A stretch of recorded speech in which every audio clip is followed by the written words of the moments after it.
Hello, I am LlyfrAnnoddach, and today I will be drawing shiny Swirlix as a human Pokemon. This is more of a chill, laid-back video, so feel free to put me on in the background while you do something else. Maybe shiny hunt, who knows?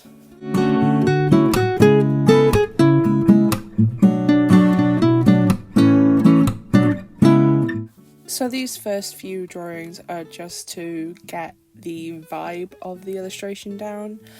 I had like a very specific image because Swirlix is such like a fluffy Pokemon. I really wanted this like image of a girl in this like really fluffy dress, you know, like with all these lace and all this like fluffiness. And I wanted to pose to sort of work with that.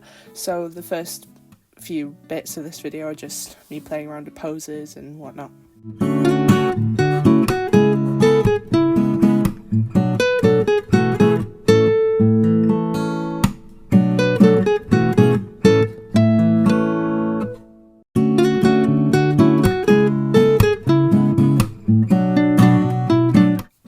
Some people might think it's a bit controversial for me to be using a 3D figure and tracing over it.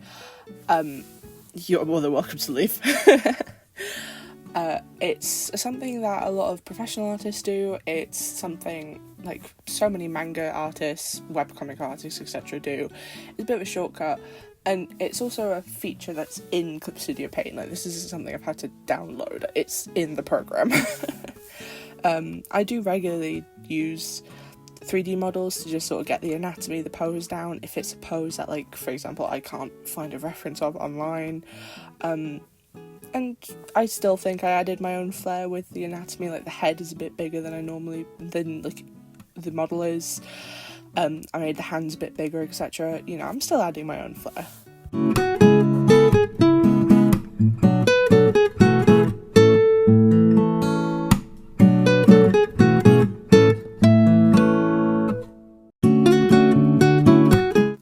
I wanted to give Swirlix this like really big puffy hair, and I just thought she looked really cute with it, and I also really wanted the big dress, you know, the lace, the frills, etc, etc. I think she's quite cute.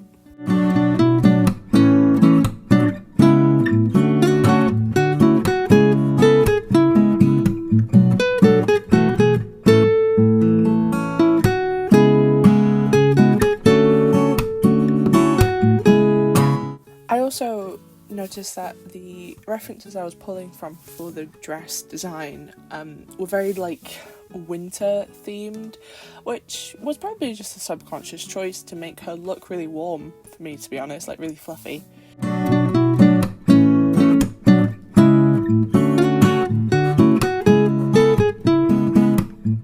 Here I'm just doing a bit of the line art, you know. I used a quite a textured brush that doesn't have a lot of pressure opacity because I prefer to go over the lines myself. I just think it looks a bit better in my style. It's just something I like, you know.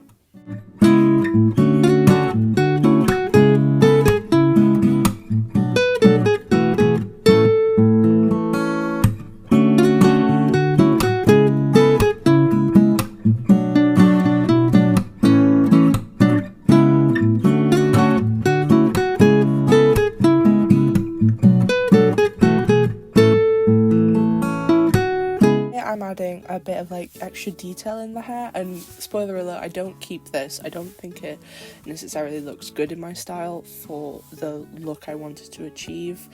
There are other instances where I have done this in my style. I just think for this specific illustration it didn't work, and that's what art is, trying things out and deciding, I don't actually like how that looks. And don't be afraid to sort of like erase something just because it took you a long time, you know. That's art, baby.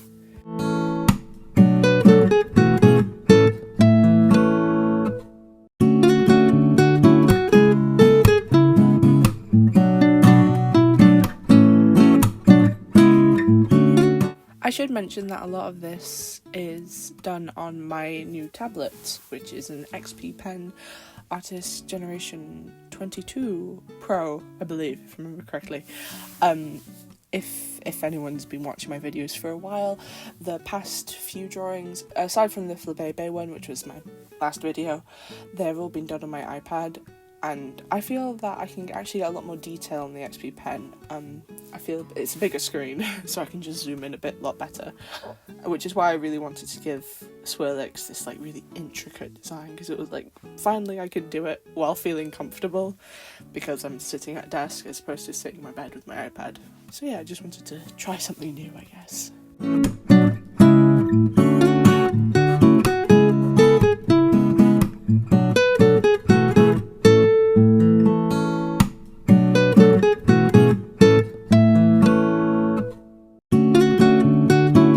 Have to admit, even though a lot of people really hate drawing frills and lace and whatnot, I absolutely love drawing the frills. I've got a technique where you just like scribble and turn that into the lace. I just think it's really cute. I love doing it, especially for the line work. I think it looks really nice.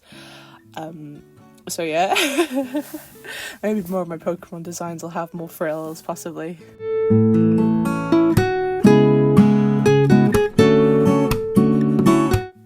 Here I thought the silhouette was looking a bit wrong. It looked a bit too top heavy because of the really big hair. So I was trying to adjust her backside. Not necessarily the backside, how the fabric would lay over somebody who is sitting down, for example, and I wanted to add a bit of lace, etc., but it wasn't working, so I just made the skirt a bit bigger.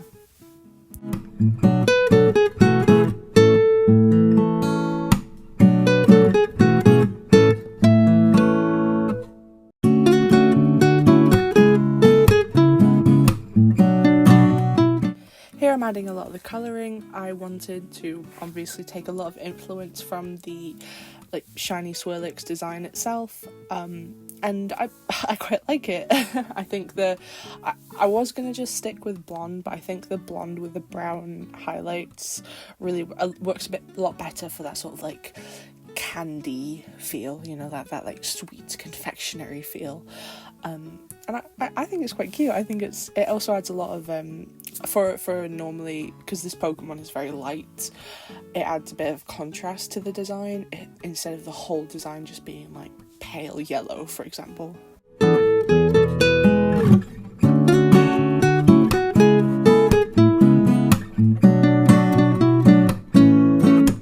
I of course had to keep the little tongue sticking out. It's just too cute, you know. What can I do? What can I say? I like cute things.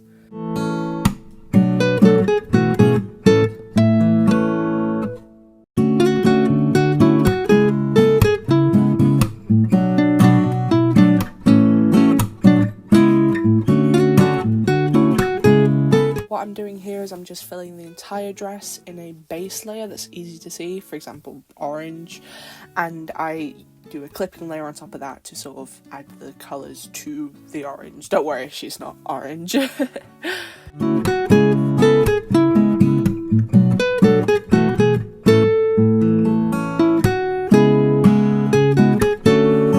If I'm completely honest, I don't think Swirlix was one of my favourite Pokemon up until like Legend Z8. Once I got it in Legend Z8, I was like, oh my god, it's so cute, I want like 10 million of them. They're so adorable.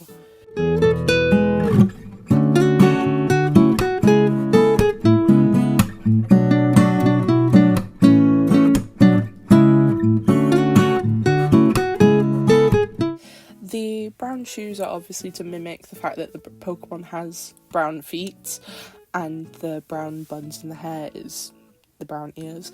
But I did add a little bit of pink in this design to sort of like a little homage to the Pokemon's original design, which is very pink. You know, this is a very much more like banoffee flavoured. That's how I describe this colour palette, banoffee. It just reminds me of banoffee. So I added a bit of pink just to sort of like as an homage back to the original Pokemon.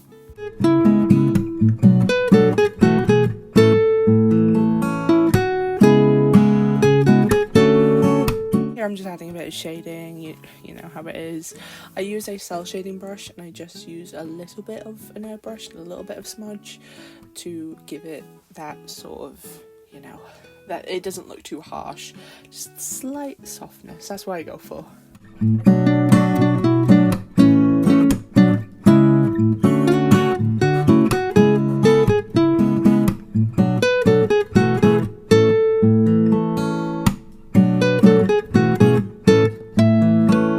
Again, I wanted the texture of the hair to not be put in the line work and instead to be put in the colouring work, and I think I did quite a good job here. I think it looks very fluffy, very textured.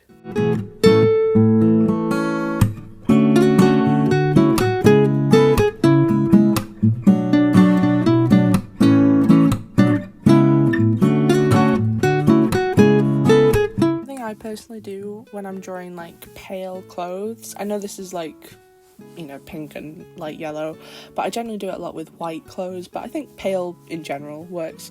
Is when I'm shading, what I do is I'll do a layer of orange first and then do a layer of purple, but just like smaller than the orange. So if you like shrink the selection, for example, if you want to talk in technical terms, I think it gives it this nice like white fabric sort of look. If you look at white fabric, it's never just like shaded with grey, for example. White fabric takes on the colour that is around it. Something subsurface scattering, something. I don't know the exact terms, I just know that orange and the white and the purple look good when you do the white colouring. That's all I know.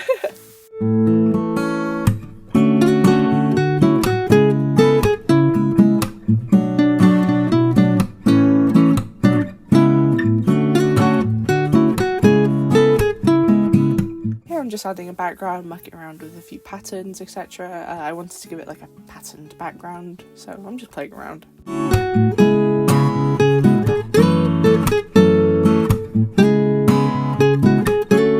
And we are quickly approaching the end. If you like this, please like, comment and subscribe.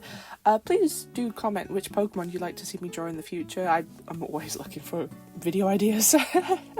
Let me know which Pokemon is your favourite, actually. I'd love to know. Thank you. Bye.